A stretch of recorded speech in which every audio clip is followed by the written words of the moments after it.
Well, hey friends, it's Tracey and Violet from Tea Time with Tracey and Violet, and it is evening time, night time. I just got my children to bed. Violet is here. She's right here. And I wanted to have a cup of tea with you and go over some of the books that I read in the month of September. I didn't read as much as I wanted to, but I read some books. But I'll show you. Yes, Violet, I'm talking to these guys.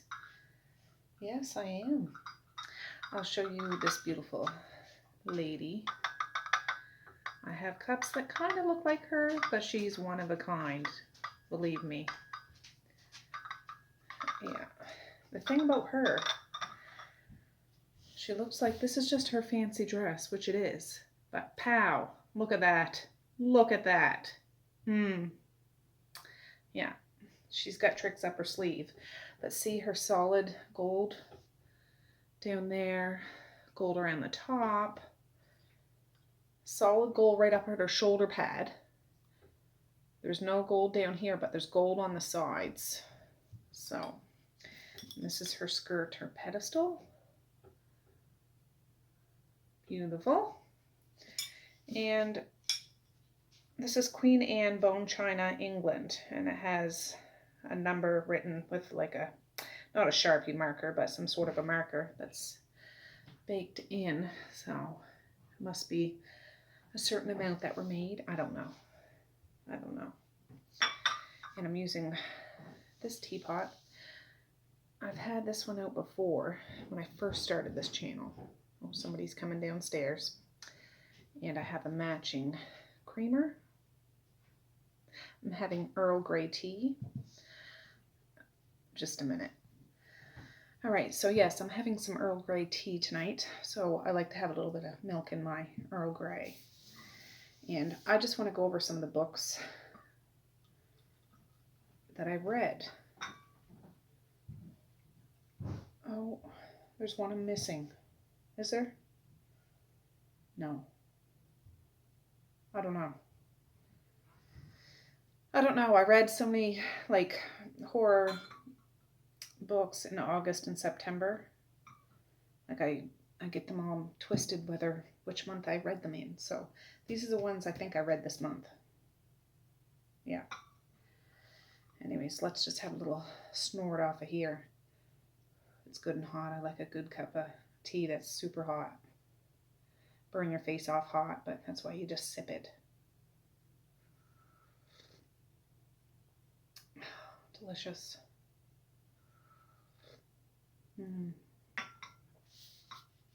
Yeah.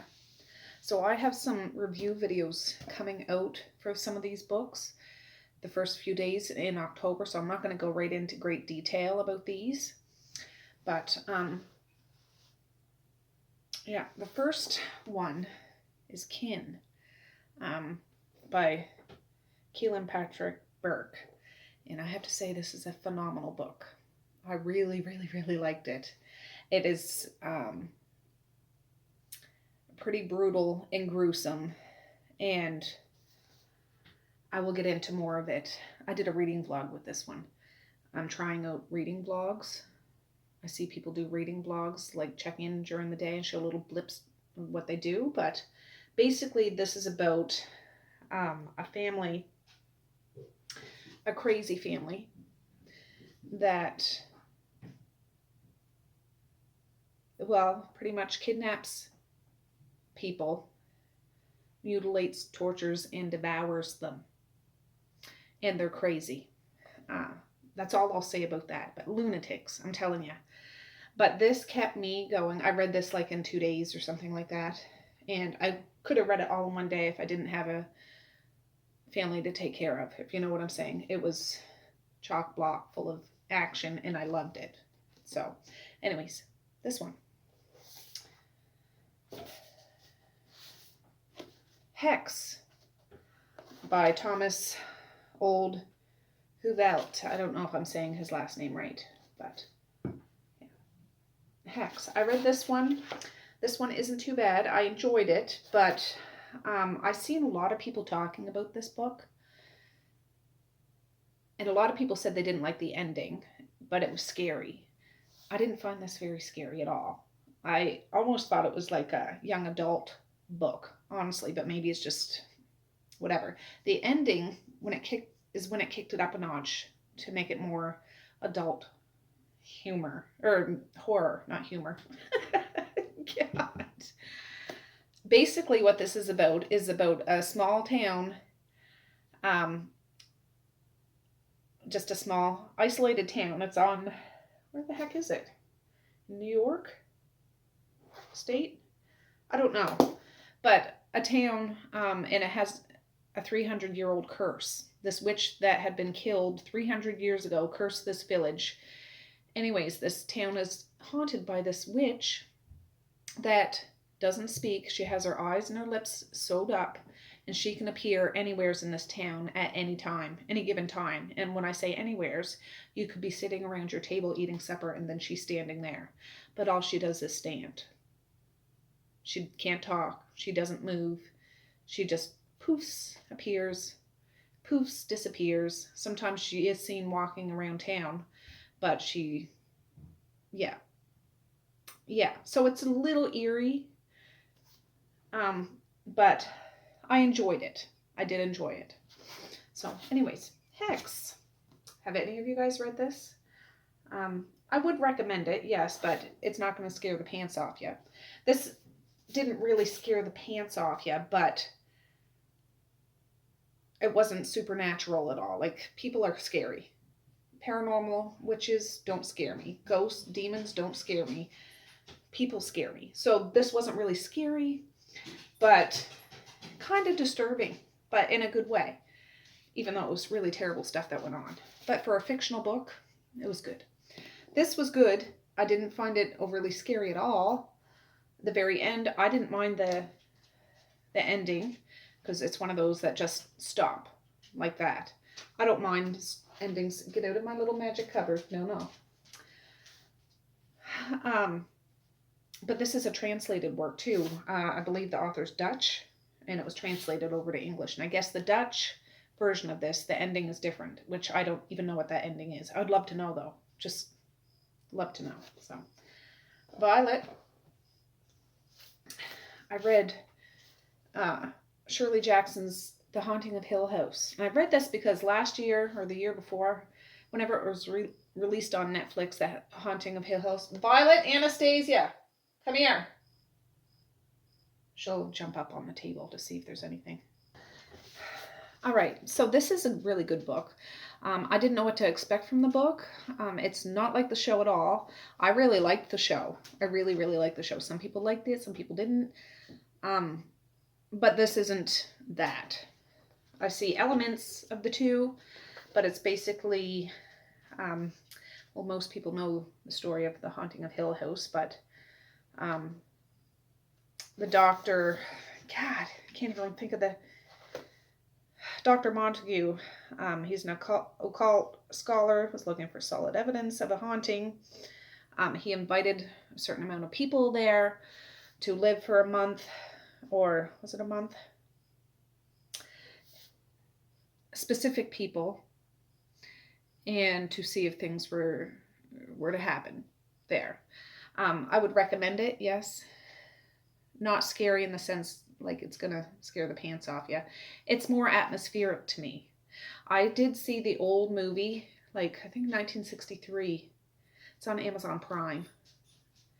And that was more aligned with the book than the TV series or the Netflix series. But anyways, yes.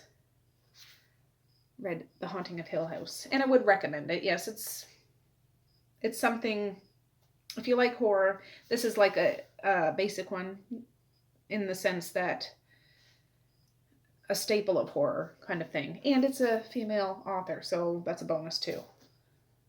So let me have another sniff off of here.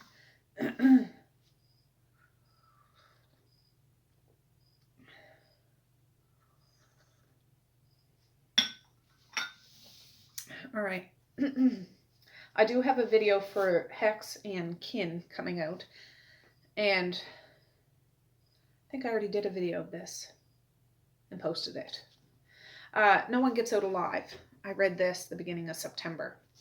by Adam Neville. This is kind of a big chunker, but I enjoyed it. I read it really fast. Like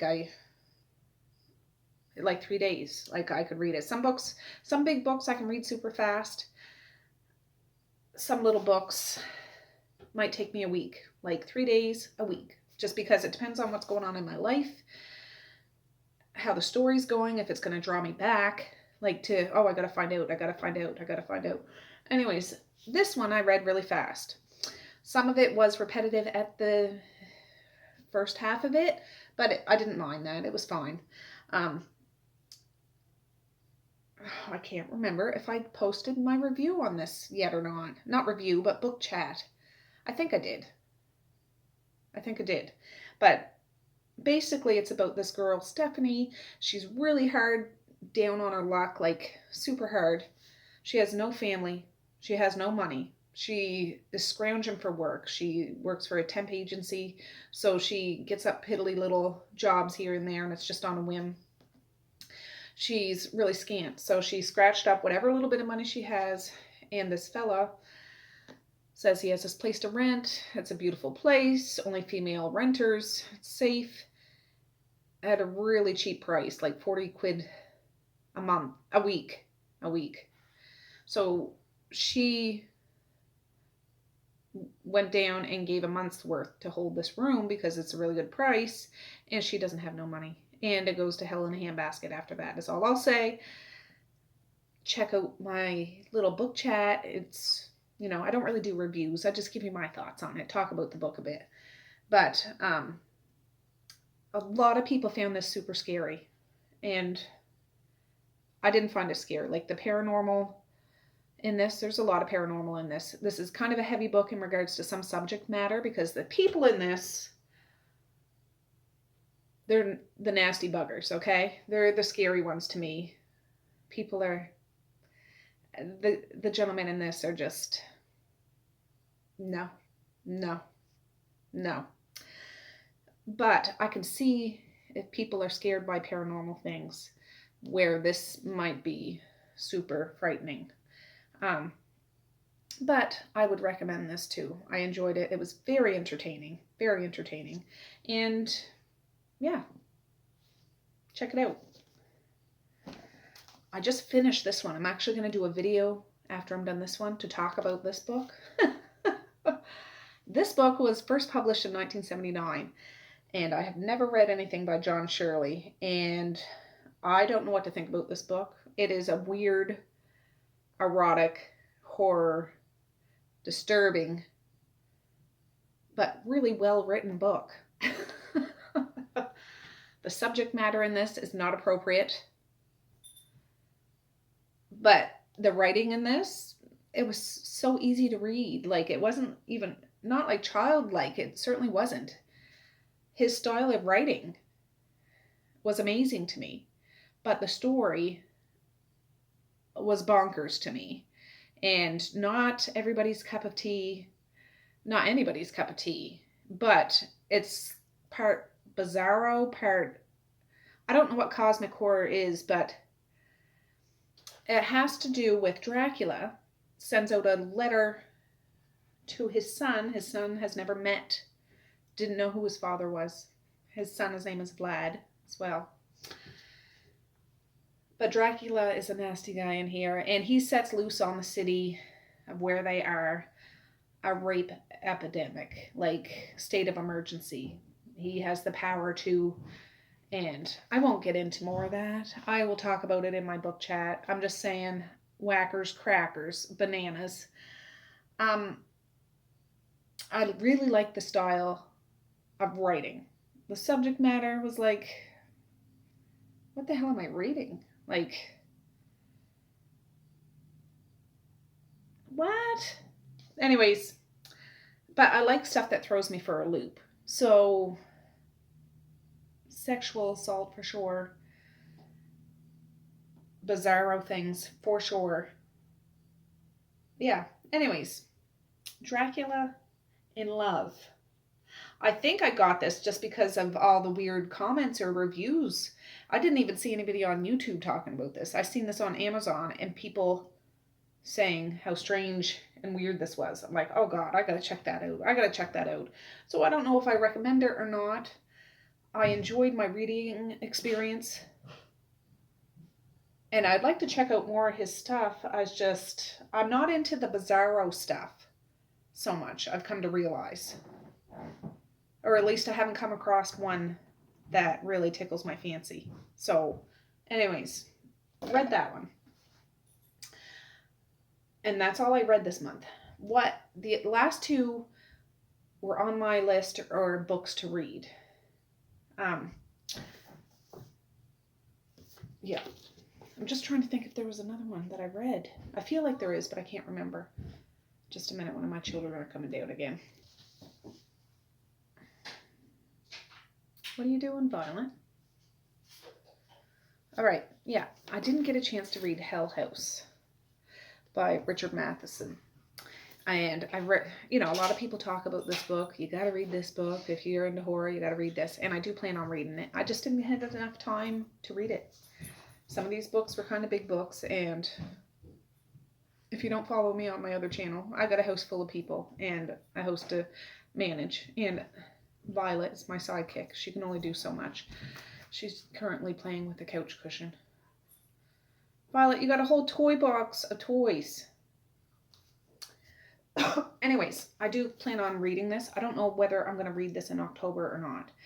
I had in my mind, because I have quite a lot of haunted house books.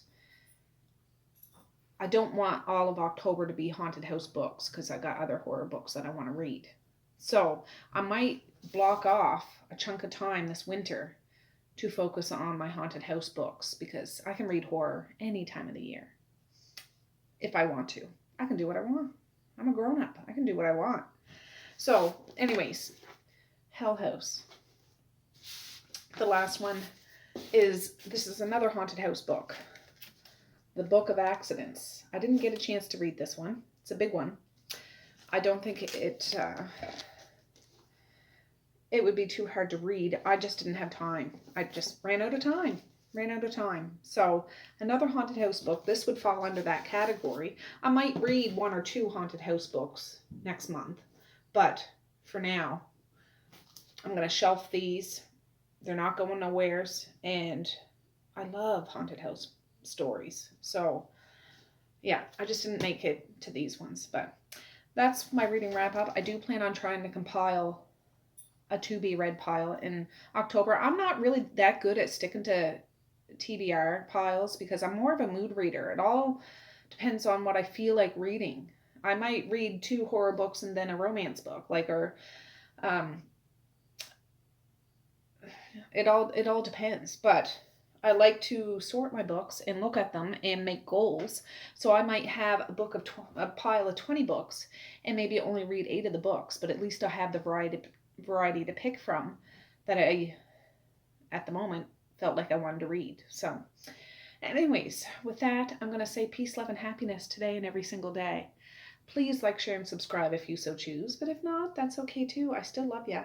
I still want all the happiness in the world for each and every one of you out there. I certainly do. I really, really honest and truly do. Yes, I do. So, all right, guys. Well, let me have another sniff and then I'll bid you adieu.